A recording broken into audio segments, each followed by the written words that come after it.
Boa noite. Ele é, sem dúvida, o mais extraordinário personagem da história da humanidade. Devotado hoje por bilhões de fiéis em todo o planeta. Rabino, revolucionário, profeta, apenas um camponês de uma aldeia pobre da Galileia. Afinal, quem foi Jesus de Nazaré? O que a história e a arqueologia podem nos contar sobre a sua vida e o tempo em que ele viveu? As últimas descobertas. E para fazer essa viagem no tempo e na história, o Canal Livre de hoje ouviu historiadores, teólogos e arqueólogos. E recebe aqui no estúdio o filósofo Mário Sérgio Cortella. Ele é professor da Pontifícia Universidade Católica de São Paulo e durante mais de 30 anos atuou na teologia. Comigo aqui na bancada os jornalistas Fernando Mitre e Antônio Teles. Mas antes da entrevista, nós vamos ver um pouco da história do homem que dividiu o nosso calendário em dois, antes e depois de seu nascimento. Que força é essa capaz de manter viva uma tradição por mais de 2 milênios? Na origem de tudo, um homem humilde sobre cuja vida pouco se sabe do ponto de vista histórico. Mas hoje, 2 bilhões de seres humanos têm como referência o legado moral a ele atribuído. Apesar de todas as buscas da arqueologia, da história e da antropologia, ainda há poucos indícios documentais sobre a existência concreta do personagem mais importante da cultura ocidental. A maior parte das informações sobre a vida de Jesus vem dos chamados evangelhos canônicos. Foram escritos ainda no primeiro século e tiveram como fonte a tradição oral. Mas eles relatam apenas a vida messiânica de Cristo, entidade que sobreviveu aos séculos e sobre a qual se ergueu o cristianismo. Historiadores e teólogos que afirmam a existência concreta de Jesus tendem a convergir para uma data supostamente entre os anos 4 e 6 antes da era cristã, em que teria se dado o seu nascimento. Mas ao contrário dos relatos pormenorizados do período messiânico de Jesus, os evangelhos canônicos quase não trazem informações sobre sua vida material até os 30 anos de idade. O pouco que a historiografia permite confirmar sobre a vida de Jesus, no entanto, não impediu que ele se transformasse no agente da maior revolução de toda a história da humanidade. Professor Cortella, boa noite, bem-vindo. Olá. Professor, vamos começar repondo aqui o que distingue a existência concreta de Jesus de tudo o que se segue a essa figura mítica que é tão importante para a história da cultura ocidental e para todo mundo. Há evidências concretas da existência de Jesus ou não? Interessante, porque você fala assim, essa figura mítica, mas por uma parte da humanidade ele é uma figura mística, ele não é uma figura mítica. Porque ao se falar em mito, há uma suposição, e algumas pessoas o fazem, de que ele não teve existência desse modo. Se eu olho como mística, isto é, aquele homem com presença religiosa, crença na existência, sem dúvida. Se eu olhar como mito, esse tema só vem à tona basicamente no século XIX. Aliás, por curiosidade, no início do século XX, em 1906, um grande homem chamado Albert Schweitzer, que foi inclusive Nobel da Paz em 1952, ele escreveu um livro chamado Em Busca do Jesus Histórico. Porque o problema de se Jesus existiu ou não como uma pessoa, né, e não apenas como uma ideia religiosa, vem no século XIX. Hoje, são poucos aqueles que afirmam que Jesus em si não existiu. Há controvérsia em relação ao modo, ao lugar, ao tempo, mas em relação à existência dele, Jesus de Nazaré, tal como você falou na abertura, quase não há mais polêmica. A discussão se dá em torno da noção de Jesus Cristo, isto é, o componente místico, né, que deixaria de lado essa percepção. Por isso, no ponto de partida, é importante que a gente compreenda que talvez como mito, o homem Jesus não é mais considerado, como já foi, né, no século XIX, uma parte do XX, basicamente, forçadamente um mito. Mas sim, isso, uma pessoa cuja percepção religiosa, ela atinge hoje mais de 2/3 da humanidade. Mas, professor, a personagem historiográfica de Jesus Cristo é bastante escassa, né? Sim. Só tem poucas linhas de 4 historiadores. E há uma contestação de estudiosos e arqueólogos de que talvez a existência real de Jesus fosse mais uma hipótese não comprovada do que propriamente uma realidade historiográfica. Então, o que não significa também muita coisa, porque não. o importante é a transformação que o cristianismo e é isso que eu dizia, e que a figura e agora, de Jesus... Com o Panunzio eu lembrava exatamente essa ideia, quer dizer, temática sobre a existência real do homem, Jesus, ela não preocupará durante centenas e centenas de anos. Ela virá à tona quando a ciência do século XIX desenvolve também algumas ferramentas, entre elas uma arqueologia mais sofisticada, né, e que vai buscar a história do passado. Agora, quando nós olhamos a menção a cristãos, se você olha Tácito, Plínio Jovem, Flávio Josefo, né, você vai encontrar ali menção à ideia de cristãos, inclusive a ideia de algum Jesus, irmão de Tiago. Isso. Nós não podemos esquecer que a importância que nós oferecemos ao cristianismo, ela tem que ser olhada de agora para trás. Porque se nós olhamos, digamos, há quase 2000 anos, o impacto de uma religião que nasce numa pequena região do mundo romano, dentro de um império imenso, né? Que é uma dissidência dentro da religião daquele povo na Palestina, ela não terá um impacto, digamos, não seria, para usar uma expressão direta, não seria uma notícia hoje. Né? Provavelmente, se nós tivéssemos nos meios de comunicação de agora, não seria noticiado, nem a morte, né? Menos ainda a história do nascimento. Ela se tornou a posteriori, depois uma grande notícia, ou para usar um termo, né, grego que os cristãos usam, uma boa nova, né, uma boa notícia. Mas na origem não se teria. Nós temos que levar em conta também, Mitre, algo que é especial. A Palestina, especialmente Jerusalém, foi destruída no ano 70.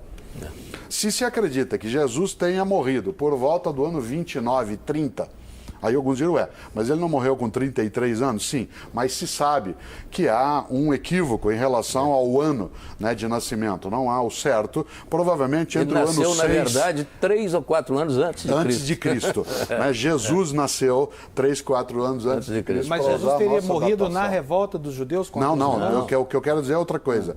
Jesus deve ter morrido por volta do ano 29, 30 da era cristã.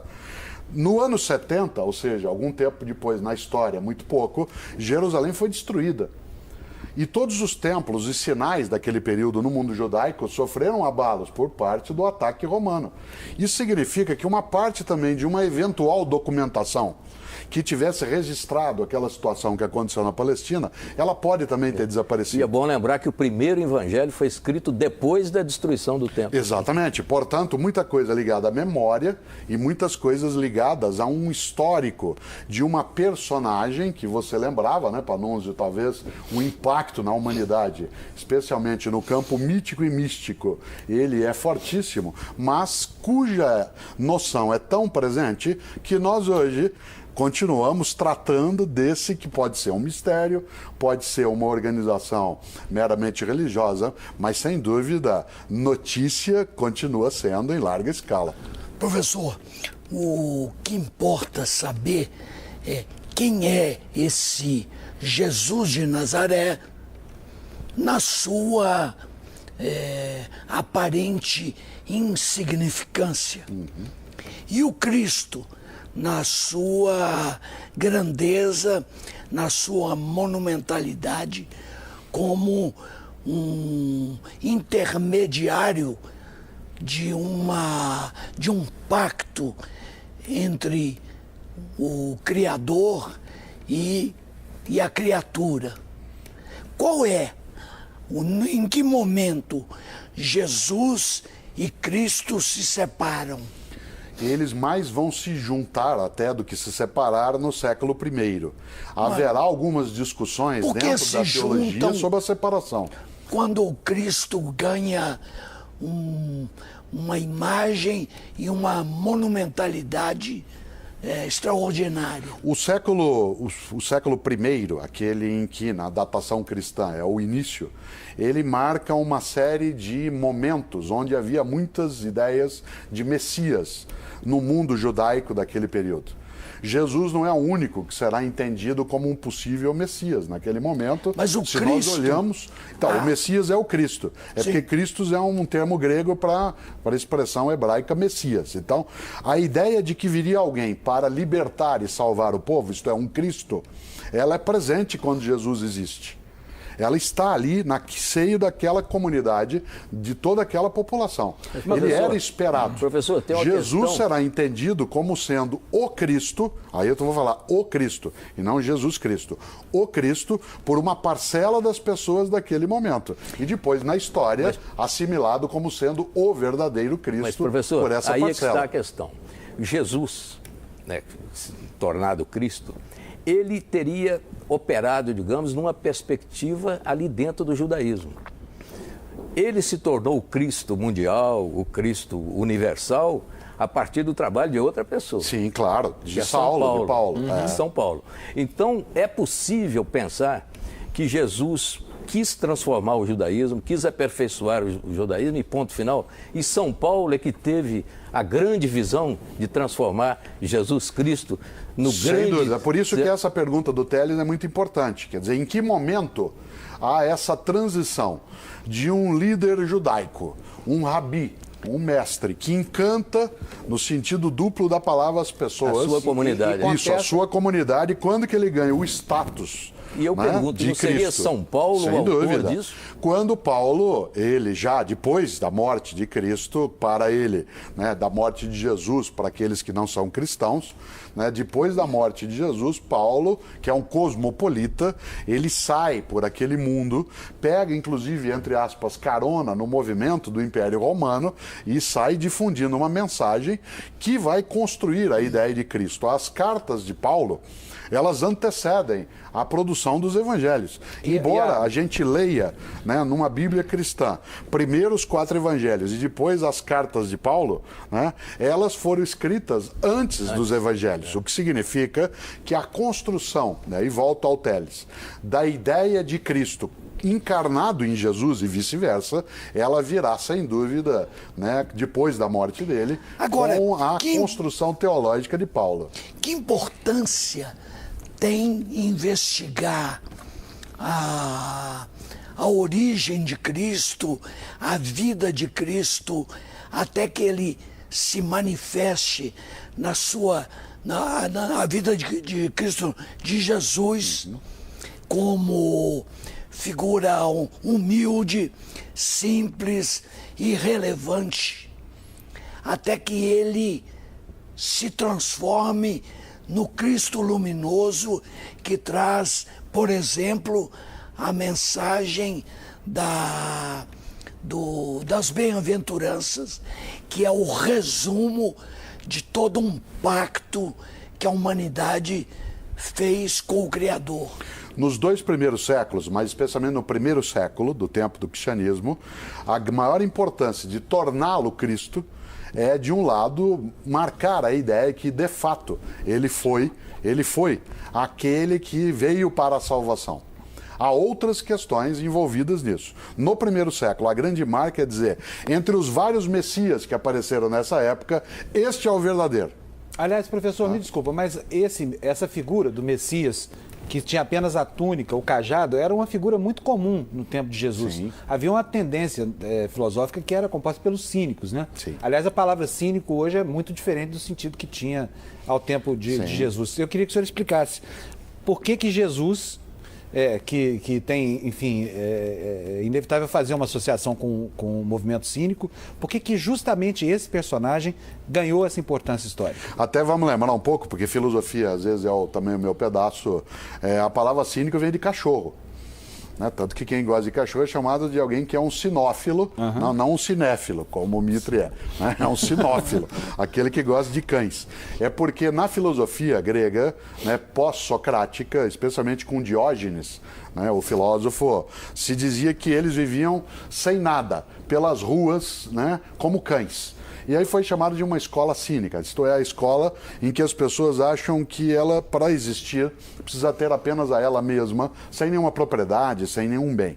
Curiosamente, há alguns autores que argumentam que Jesus de Nazaré aderiu né, a esta concepção do ponto de vista filosófico. Isto é, ele partilhava esta perspectiva. Mais do que a estoica. Claro, muito mais do que a estoica, porque a estoica significaria, né, aqueles que, tal como lembravam alguns, aqueles que sofriam encalados. Alguns, inclusive, dizem que João Batista, né, seu primo, e aquele que vai batizá-lo dentro da tradição cristã, ele também tinha, né, por ter vivido no deserto, ter se alimentado com coisas que são do dia a dia banal, que ele seria também alguém com essa perspectiva. João, aliás, é mais próximo dos cínicos, de Diógenes, Antístenes, do que Jesus. Jesus como concepção. Jesus até que Agora, gostava tem algo de uma que você vidazinha levanta boa em que, alguns momentos. Que retoma, sem dúvida. É muito mais ascético João Batista do que Jesus, né, nesse ponto de vista. Mas há uma questão séria, que é fazer com que, volta ao tema,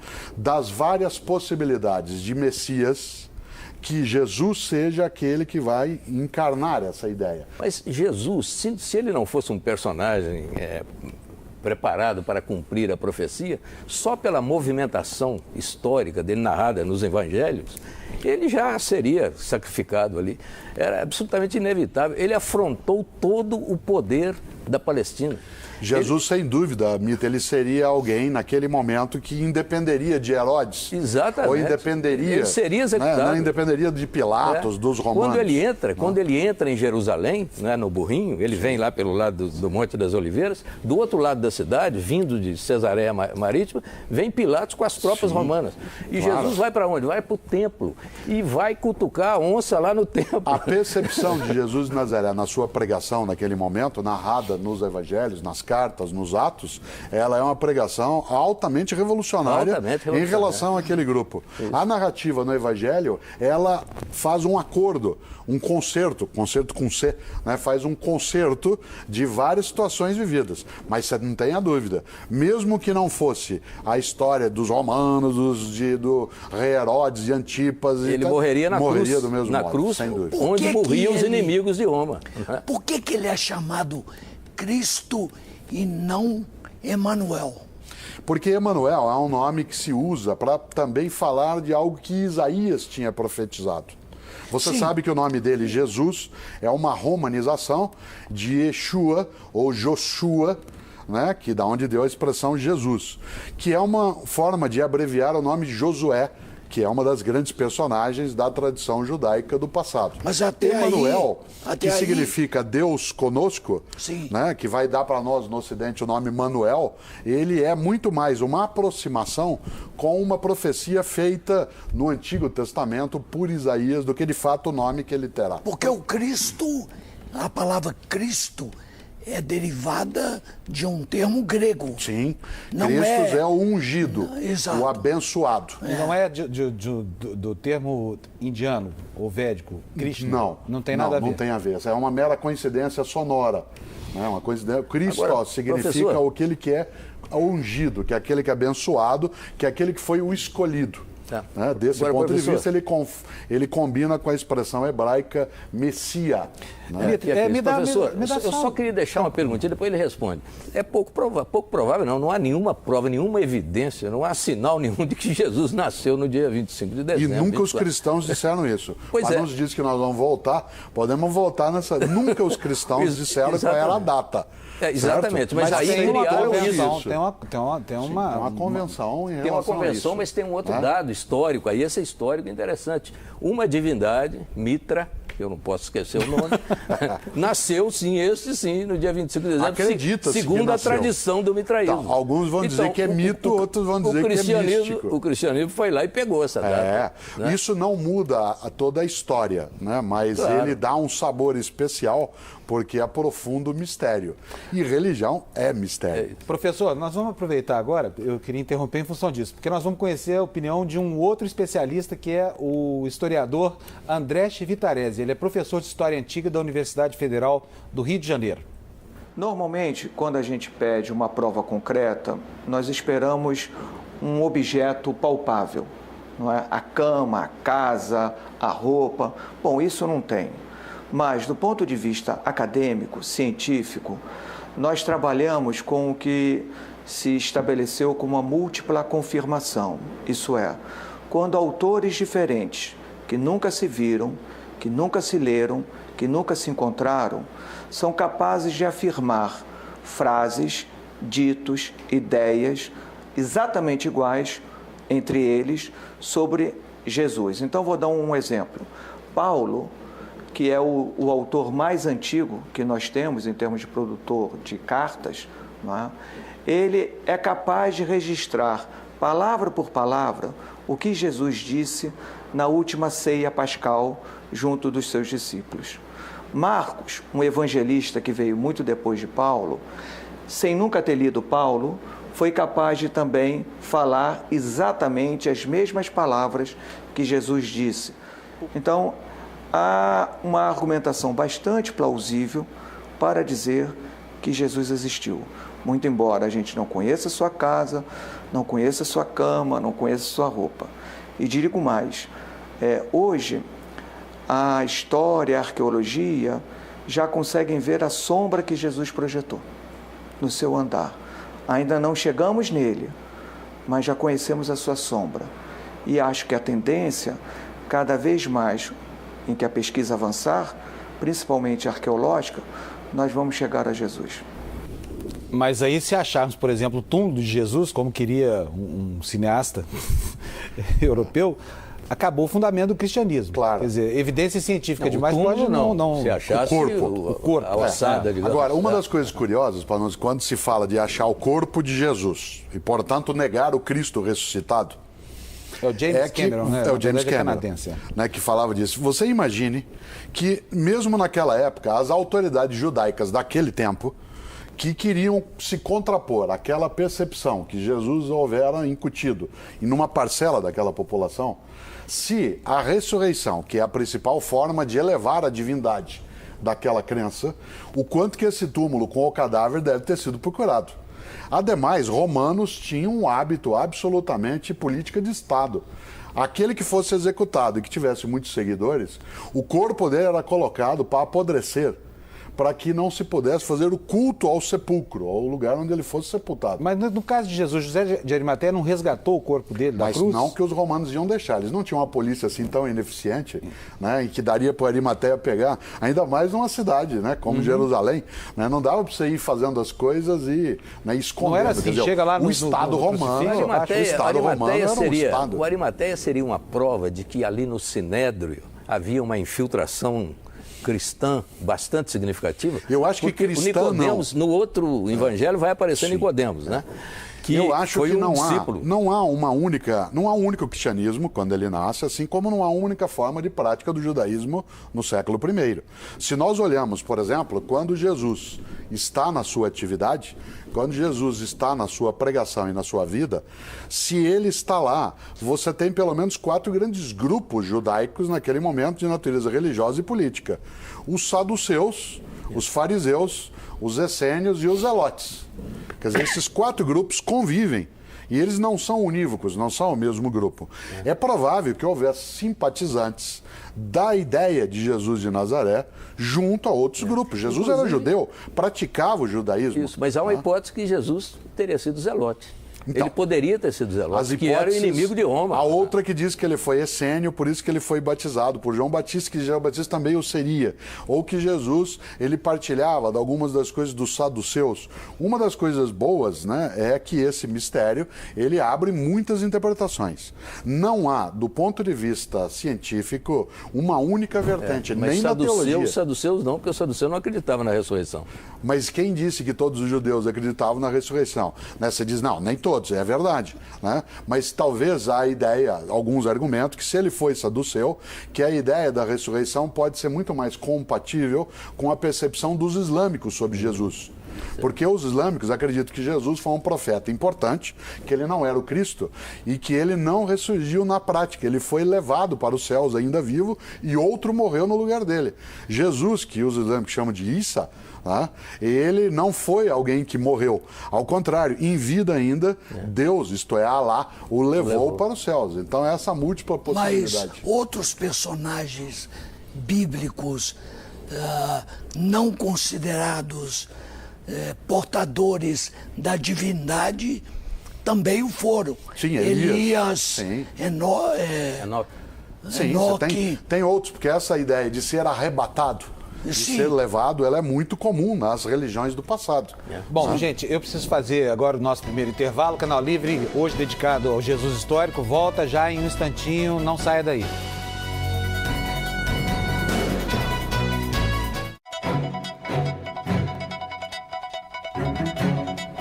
Voltamos com o Canal Livre, que esta noite debate a história de Jesus com o filósofo Mário Sérgio Cortella. Para Pedro Paulo Funari, que é professor de História e Arqueologia da Unicamp, mais vestígios da vida na Galileia, na época de Jesus, ainda serão descobertos nas próximas décadas. Vamos ver o que ele diz. A arqueologia ela é muito importante porque ela nos fornece o contexto no qual Jesus viveu. Nós temos muitas informações que provêm de escavações na Terra Santa, na Palestina. Elas se referem tanto às maneiras como as pessoas viviam, as suas casas, como que viviam as autoridades, como vivia o povo comum. Na Palestina, a vida era ao mesmo tempo muito simples, porque a população local dos seguidores de Jesus eram pessoas analfabetas que viviam no campo, viviam de atividades muito simples como a pescaria, que eram os primeiros seguidores de Jesus, camponeses, mas ao mesmo tempo era uma sociedade muito complexa, porque havia cidades inclusive com uma população estrangeira que falava outra língua, que era o grego. Havia tropas romanas que vinham soldados de pontos muito distantes do império. Portanto, Jesus conviveu, embora os seus seguidores e seu círculo mais íntimo fossem de pessoas muito humildes, ele conviveu com pessoas de diferentes origens étnicas, de uma região muito grande do Mediterrâneo Antigo. Nós descobrimos há um tempo atrás um barco na Palestina que é muito parecido com o que teria sido o barco dos pescadores que seguiam Jesus, como Pedro, e que Jesus mesmo utilizou.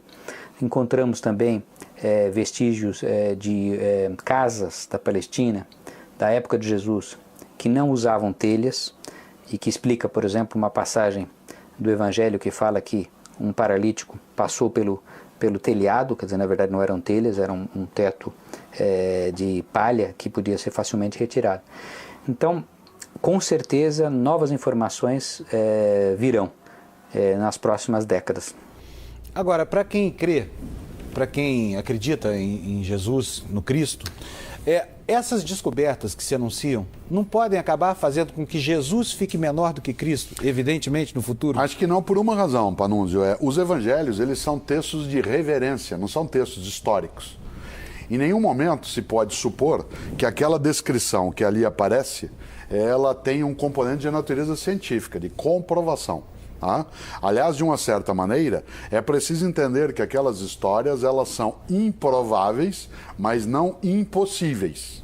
O senhor está se referindo, inclusive, aos milagres, por exemplo? Não, as histórias em geral. Quer dizer, quando eu digo que é impossível, eu estou dizendo isso nunca existiu. Quando eu digo que é improvável, eu estou dizendo que não pode ser provado. Não pode ser provado desde agora. Pode ser que se encontre em situações, né, dessa natureza. Agora, o que está por trás, que é uma força muito grande, é a força da fé. Volto à ideia. A Bíblia, ela não é uma narrativa, ela tem narrativas. Há coisas na Bíblia que elas coincidem com os tempos, com os modos, com os costumes, e outras que são de natureza eminentemente religiosa, que estão marcadas pela perspectiva exclusiva da fé. Algumas pessoas acreditam que o texto bíblico ele é literal, isto é, ele é mesmo aquilo que aconteceu. Mas isso não é consenso dentro das várias formas de cristianismo, nem hoje, nem na história. Professor, do ponto de vista dos evangelhos, se pegar o primeiro evangelho, que foi aquele escrito mais próximo do evento, quer dizer, Marcos escreveu 40 anos depois, né, mais ou menos ali na época da Revolução, da tentativa de Revolução, que foi em 66, não é? Então, sob aquela influência. Mas ele conviveu com muita gente que viu Jesus, que pode ter testemunhado. É possível, e os outros evangelistas beberam muito na fonte de Marcos, é possível entender o evangelho de Marcos como aquele de maior credibilidade do ponto de vista historiográfico? É provável que ele contenha a influência mais forte, inclusive porque tanto o Evangelho de Lucas quanto o de Mateus, eles têm sim o Evangelho de Marcos como referência. Digamos que fosse a primeira reportagem que recolheu as narrativas da época. Isso mesmo, né? E aí ele influencia o que virá na sequência. Aliás, é o texto mais jornalístico. Claro, né? mais jornalístico, é mais do dia, de jornal mesmo, de dia. É. Né? E o Evangelho de João, ele já está mais voltado para o campo místico naquilo que o Teles antes levantava em relação a mostrar que Jesus era Cristo e não só a mera trajetória. Tanto que você não tem a história do nascimento de Jesus narrada nos 4 evangelhos. Só um deles, que é Mateus, vai falar da visita de magos e assim por diante. O que é certo é que esses evangelhos, eles contam uma história do ponto de vista da fé, que para quem nela cria, era de fato, ainda é, a resposta da realidade. Há, inclusive, uma discussão sobre quem são, de fato, os autores dos evangelhos. Pode ser, inclusive, que, embora seja o Evangelho segundo Marcos, que seja uma homenagem ao apóstolo Marcos e uma comunidade resolveu batizar com esse nome. Há dúvida, né, hoje quase certa, que o João do Evangelho não é o mesmo do Apocalipse e não seria o mesmo discípulo amado. Quer dizer, existe uma série de situações... Ele se auto-intitula discípulo muito amado. Eu sei, mas não se supõe que necessariamente ele seja o mesmo. Podem ser 3 pessoas diversas e, eventualmente, o autor de um evangelho não necessariamente é uma pessoa. Ele pode ser um coletivo, uma comunidade que o faz. Não há essa certeza. Não há documentação que traga isso dizendo, não, este Marcos é o apóstolo Marcos que conviveu com Jesus e escreveu desse modo. A fé de muita gente acredita nisso. Mas se nós olharmos fora do exclusivo campo da fé, não há essa prova. Professor, que importância, na verdade, existe essa busca de detalhes, de fragmentos da vida de Jesus ou dos apóstolos, quando, na realidade, toda a estrutura da religação do homem com Deus está fundada nos ensinamentos morais que o Evangelho trouxe e que pouco importa de que maneira chegaram. Assim como ninguém está discutindo se Sócrates falou de uma maneira ou de outra, se ele se suicidou obrigado ou se ele foi ao suicídio por vontade própria, ou Aristóteles, ou Platão. Você até mencionou uma personagem curiosa que é Sócrates. Então, porque, inclusive, né, durante um tempo se duvidou da existência de Sócrates, tal como se duvidou da existência de Jesus. Alguns imaginavam que Sócrates ele era apenas uma personagem, entre aspas, inventada por Platão. E ele é um conjunto de regras morais. Alguns, inclusive, aproximam ideias morais de Sócrates de ideias de Jesus de Nazaré. Mais tarde você tem essa junção. Agora, tem uma coisa que você levantou, Teles, que é muito importante nisso. Você fala, o que interessa a quem crê, tanto faz. Para quem tem uma crença em Jesus Cristo e não está preocupado com a identidade, com a filiação direta humana, que não está exclusivamente marcado pelo lugar... Que não altera em nada. Isso é absolutamente indiferente. Tanto o senhor acha que altera? Não, não altera. A fé não altera. Inclusive é irrelevante até se houve ou não o personagem de Jesus. Claro. Esta ideia de que Jesus ela existiu, né, como pessoa, que Jesus existiu como pessoa, ela sempre incomodou mais os não cristãos do que, de fato, os cristãos. Aos cristãos, por estar apoiado na fé, isso era uma questão de menos importância. Agora, nos últimos 200 anos, em função, como eu dizia antes, do avanço da arqueologia, das ferramentas de comparação de texto, do crescimento da linguística, do domínio, inclusive do aramaico, que era o idioma falado na Palestina e que não é falado por mais ninguém. Então você precisava de outro tipo de método para se aproximar.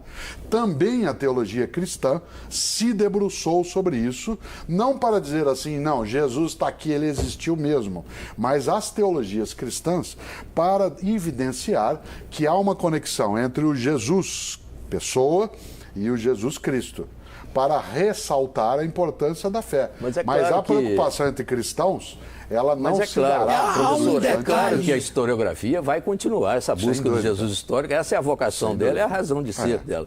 Mas ainda do ponto de vista jornalístico, eu diria assim, no Evangelho de Marcos, tem lá uma previsão inteiramente errada, ou eu que estou lendo de maneira objetiva demais, que é o fim do mundo chegando. Ali dá a impressão, eu vou dizer Marcos, porque está na boca de Jesus, que não vai demorar muito. Ele chega a dizer, os nossos contemporâneos vão testemunhar essa passagem. Ali você é um erro de previsão brutal. Você tem no século I, que é quando Jesus vive, existem vários apocalípticos. Isso. Isto é, inclusive, vários tem profetas... um pequeno apocalipse em Marcos. Claro, no próprio texto. Há vários profetas do fim dos tempos. Isso. Alguns, inclusive, apoiam que João Batista caminhava nessa direção. E se a gente olha a pregação de João Batista, narrada também em alguns textos, ele dirá em relação ao fim próximo. Jesus tem, no registro de Marcos, algumas falas dessa natureza. É preciso, nesta hora, olhar aquele tempo para ver que uma parcela daquela sociedade judaica imaginava que o fim estava próximo, que o Messias viria, ia ser um Messias que ia fazer com que os romanos desaparecessem, ia levar a glória que Davi, né, e Salomão tinham trazido era a perspectiva da volta do rei Davi, que é a perspectiva dos judeus. Que era a volta do Messias, nesse sentido trabalhado. Nesta hora, a figura de Jesus, ela vai tomar um veio que um grupo entenderá, de um lado, como sendo aquele que trará a vitória na batalha final, e outros não. Dentro do cristianismo que nasce, haverá essa dissensão. Haverá, por exemplo, no primeiro século, alguns que acham que Jesus era aquele que faria isso e o fim chegaria logo, e outros que achavam que a mensagem de Jesus é outra. É quando se dirá, e você vai ver isso em outros evangelhos, meu reino não é desse mundo. Quando essa expressão, do ponto de vista teológico, vai ser trabalhada, se está dizendo que a vitória não é na terra. Que então, se não chegou o tempo, é porque não era esse o tempo. Antes ele já havia dito, dai a César o que é de César e a Deus o que é de Deus, já separando as coisas. Alguns acreditam que ele disse isso, outros acreditam que disseram que ele disse isso. É claro, certo? Sempre assim. Professor, há um ponto fundamental que é o dogma da Trindade. Sim. Então, ao Pai, o Filho e o Espírito Santo. E o Espírito Santo tem uma presença como portador de dons que ele distribui aos seres humanos, sem que, entretanto, ele tenha a importância do Filho como Cristo. Por que isso? No século IV apareceu uma discussão séria em relação à temática da Trindade. Quem vai discutir isso melhor será Agostinho, o teólogo africano que viveu também na Europa, vai discuti-la no século V.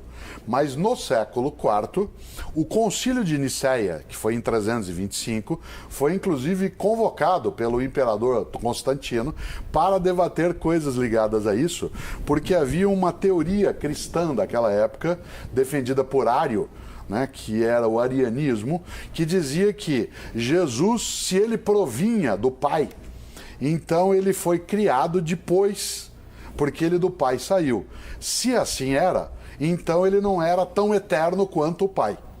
E o Espírito Santo disso decorria. Agora, essa discussão em Nicéia... O Espírito Santo é uma divindade feminina?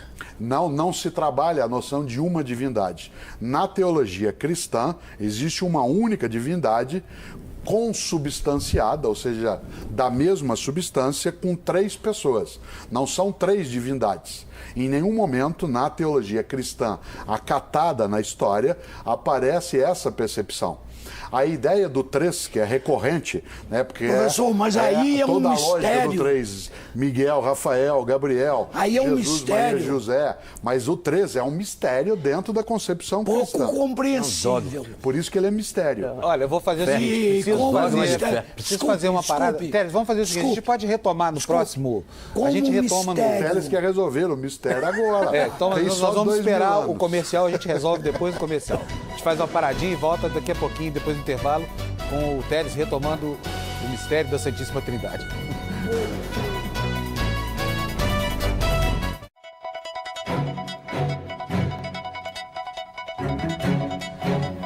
Estamos de volta para o último bloco do Canal Livre desta noite, hoje discutindo a vida do personagem histórico de Jesus de Nazaré. Eu interrompi o Teles aqui no último bloco, vou passar logo para ele a palavra, porque nós temos um mistério enorme por resolver, né, Teles? Professor, com autorização do Panúzio, eu volto à questão da Trindade, do Espírito Santo e do Espírito Santo. Primeiro, eu não me recordo de nenhum momento em que o Cristo tenha se referido à Trindade. Segundo, não me recordo também que ele tenha se referido ao Espírito Santo. Fala-se várias vezes em espírito. Sim. Se você olha no Evangelho de João, há momentos... Fala-se até que no batismo de Cristo, o Espírito Santo apareceu sobre a forma de uma ave. Mas isso me parece uma metáfora singela. Claro, a metáfora é o que você tem em grande quantidade. Mas se você olha o Evangelho de João, que é o mais teológico, como concepção, e o que mais trabalha é a ideia de Cristo, muitas vezes ali, Cristo fala sobre si mesmo como sendo filho de Deus, fala sobre Deus como Pai e fala sobre o Espírito que ilumina e encanta. A concepção de trindade desse modo, ela é recorrente na história do judaísmo. Eu falava antes até do intervalo que se trabalha com Abraão, Isaac e Jacó, né, com a trilogia dos arcanjos, se trabalha sempre a noção do três, ela é recorrente nessas culturas, inclusive entre gregos, entre egípcios. Se a gente olha, você lembrou o hinduísmo, né, num determinado momento, dentro da multiplicidade da força divina, né, do hinduísmo, Brahma, Vishnu e Shiva, também você tem um 3. Então, a noção triádica do 3, ela aparece com força naquele momento. E no Evangelho de João, há essa expressão. Também se encontra disperso nos outros 3 evangelhos, que são os chamados canônicos, algumas dessas questões. Por que isso é colocado como mistério? Né? Obviamente porque a explicação do ponto de vista racional, ela encontra um obstáculo. Como é que você tem um único Deus, que são 3 pessoas? Isto é, não seriam 3, então não é politeísmo. É evidente que a noção de 3 em 1, ela é muito mais um combate à concepção romana da época, que era politeísta, que tinha muitos deuses, e o reforço do monoteísmo abraâmico e mosaico. Né? Desse ponto de vista, a gente pode até interpretar isso de outros modos, inclusive porque os hebreus, lá no início, se você lê em hebraico o livro inicial da Bíblia cristã, que é da Bíblia judaica, que é o livro do Gênesis, no início a narrativa fala em Elohim, em deuses, e não em Deus. Verbo. Isso assim, e nós criamos, fala no plural. Depois é que vai se reduzir a esta ideia de 3, mas numa só pessoa, na concepção monoteísta. O verbo está em João, é assim que começa. Ou seja, a ação da tríade, dos 3. Né? Não é algo que a gente consiga, não só lidar aqui, mas faz pelo menos, digamos, 1.900 anos. Professor, né, que esse debate... Jesus não ajuda a confundir ainda mais a coisa na compreensão dessa complicadíssima Santíssima Trindade, quando ele interpela seu pai no momento da crucificação e pergunta por que foi abandonado? Sim. É que se você tem isso, não em todas as narrativas. Nenhum dos 4 evangelhos ele é idêntico e nenhum deles tem o mesmo foco. Se você olhar as 4 narrativas que saem daquelas comunidades que as produziram e depois elas foram aceitas como oficiais, canônicas, porque há mais de 30 evangelhos. Os 4 aceitos é que tem essa posição. É claro que cada um deles vai dar uma ênfase. Um deles dá ênfase no fato de que Jesus é o Filho de Deus e recorre ao Pai. Mas você não tem isso de todos os modos em todos os evangelhos. Então, nesse polo, sim. Em todos eles, não. Né? Professor, deixa eu te fazer uma pergunta a respeito do Concílio de Nicéia e a respeito dos outros evangelhos. Até aquele momento, a igreja lidava com todos os evangelhos, inclusive os apócrifos, que tem alguns que são incríveis. E muitos são posteriores ao Concílio de Nicéia. Depois apareceram outros. Mas existe ainda alguma utilidade na leitura desses evangelhos apócrifos? Sem dúvida. Mas do ponto de vista da perspectiva religiosa mesmo? Nossa, você tem inclusive editoras cristãs, várias delas, inclusive católicas, para pegar aquelas que são mais fortes nesse campo de publicações, elas fizeram livros com os evangelhos apócrifos. Então vamos tomar o evangelho... Porque a finalidade, por exemplo, de ler o evangelho de Maria Madalena, ou de Tomé, ou atribuído a Tiago... O de Tomé, onde Maria Madalena aparece num momento muito interessante lá com Jesus, os dois se beijando e o Pedro fica uma fera ali e tal. Isso, exatamente. Pois é, aquilo durante 3 séculos a igreja aceitou aquilo. Não, porque você não tinha a igreja. A gente não tem a igreja. A igreja, como a gente diz, tal como a gente diria assim, o governo, ela é uma figura. Mas foi no Concílio de Nicéia, de Nicéia que quando você vai ter a igreja. Mas você tinha múltiplas igrejas. A palavra igreja significa comunidade. Então você tinha muitas igrejas. Mas não esse existe conteúdo, uma igreja mas esse centralizada. conteúdo, o que o senhor acha desse conteúdo? Não, eu acho que esses conteúdos, eles são relatos possíveis daquele momento e eles são relatos que eles ajudam a entender algumas das coisas daquela época, mas do ponto de vista da teologia, todo o aporte, todo o apoio para a compreensão da religião está nos 4 canônicos. Os outros auxiliam a olhar um pouco sobre a infância de Jesus, sobre qual era o ambiente da época, qual que era a relação de Jesus com as mulheres e assim por diante. Você tem narrativas em evangelhos apócrifos que falam sobre a manjedoura, sobre o boi e o jumento ao lado, todas essas histórias. É da maior importância a relação de Jesus com as mulheres. As mulheres têm uma presença incrível nos evangelhos. Aliás, uma das razões que fazia com que ele fosse, entre aspas, motivo de escândalo, porque a palavra escândalo em grego significa armadilha, obstáculo. Mas as mulheres foram patrulhadas brutalmente na história da igreja, sem porque dúvida. Se pegar, mesmo os canônicos, elas estão lá. É que mais uma nos vez, momentos cruciais. mais uma vez você está usando a igreja como se ela fosse uma. E a gente tem muitas igrejas, muitos cristianismos. Se a gente chama de igreja católica, apostólica, romana... Estou me referindo a essa. A essa, sem dúvida. É um herege, mas é preciso lembrar porque ele defende que nos primeiros 5 séculos do cristianismo, a figura feminina mais exaltada nas comunidades cristãs era Maria Madalena. Mais adiante é que será Maria, mãe de Jesus. Né? Mas se tem toda uma lógica em relação a Maria como o papel da mulher. E o mesmo está querendo perguntar para o senhor, ainda não teve coragem, o que havia entre Jesus e Maria Madalena? Não, eu queria ir muito além. Eu acho que havia um respeito fortíssimo. Alguns textos dizem que eles mantinham uma relação, né, de intimidade. Essa intimidade poderia ser aquela intimidade quase sexual. impossível. Alguns textos diriam que sim, mas não nos evangelhos apócrifos. O que se dizia em alguns relatos é que Jesus às vezes osculava, beijava, isso dava ciúme em outros, a Maria Madalena na boca. Agora, esse não era um gesto de natureza sexual. Mas São Pedro ele não beijava na boca, né? Então não tem a diferença. Então, esta lógica entre 2 homens, ela não era a mesma que entre um homem e uma mulher. Agora, esta questão, ela é algo que passa lateralmente no dia a dia, né, do cristianismo. Quando a gente olha, vez ou outra vem à tona esse debate sobre se ele foi casado com ela. Isso. Os evangelhos aceitos na teologia cristã dizem que não. Não, agora, as mulheres têm uma presença, viu, Panudos? As mulheres têm um outro tipo de presença no Evangelho, que é a presença da coragem. As mulheres são muito mais corajosas do que os homens. Claro, foi para uma mulher que Jesus se manifestou a primeira vez, os homens foi fugiram. A samaritana.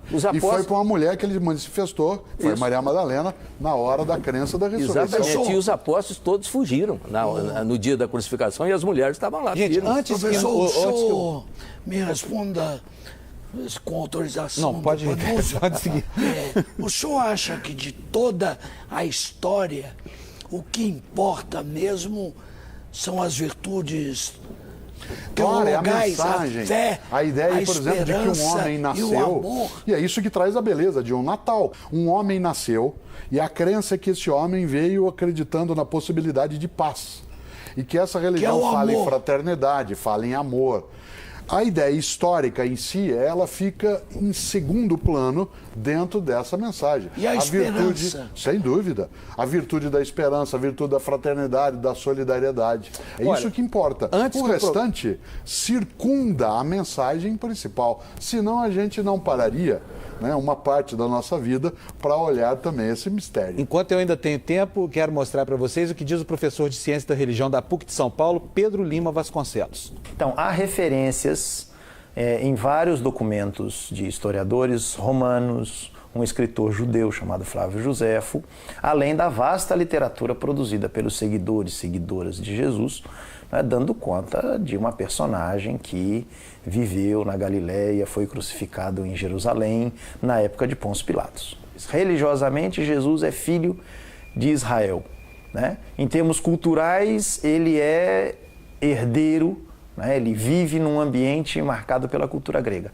E política e militarmente a dominação é romana. Um filho de Israel, né? Filho das tradições de Israel, né? Um líder, do ponto de vista sociológico, a gente o chamaria de um líder carismático. Seus seguidores e seguidoras descobrem nele palavras que ressignificam a vida, as próprias vidas, dão um outro rumo às próprias existências. Nesse caminho, nessa atuação de alguém que tem palavras significativas, renovadoras da vida, suas ações libertadoras registradas nos evangelhos na forma dos milagres, esse conjunto de palavras e ações o colocou em rota de colisão com as autoridades religiosas e políticas da época, o que resultou exatamente na sua crucificação. Professor, infelizmente, é uma palavra que não gosta que eu use aqui, mas enfim, nosso tempo terminou e nós só temos tempo agora para suas considerações Então, finais. você vê, o nosso tempo terminou e a história do cristianismo não. Vai continuar mais 2010 Ela persiste com essa inquietação, esse debate.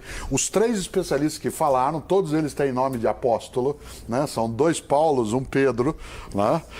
Aliás, um André, um Pedro e o Pedro Paulo, que é o Funário e tal. Isto que impacta. são 2 apóstolos. Claro, né? Santo Antônio, né? São Fernando. E São Fábio, modestamente. Não tem São Mário, mas tem São Sérgio, quer dizer, esta lógica. São Fernando, que era o nome verdadeiro de Santo Antônio. que alguns chamam de santo, outros não usam a ideia de santo. Tudo isso envolve nós. Temos isso como uma história de beleza que precisa ser olhada com o respeito de quem é cristão e quem não é.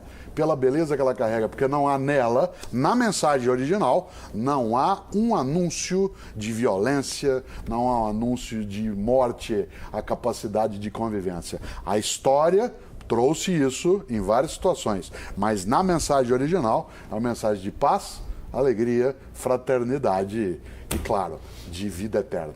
Olha, muito obrigado pela sua presença aqui no Canal Livre mais uma vez. O Canal Livre de hoje fica por aqui. Nós agradecemos a presença, então, do filósofo Mário Sérgio Cortella no programa. A você também, muito obrigado pela sua audiência. Uma ótima semana. No domingo que vem tem mais Canal Livre aqui. Tchau.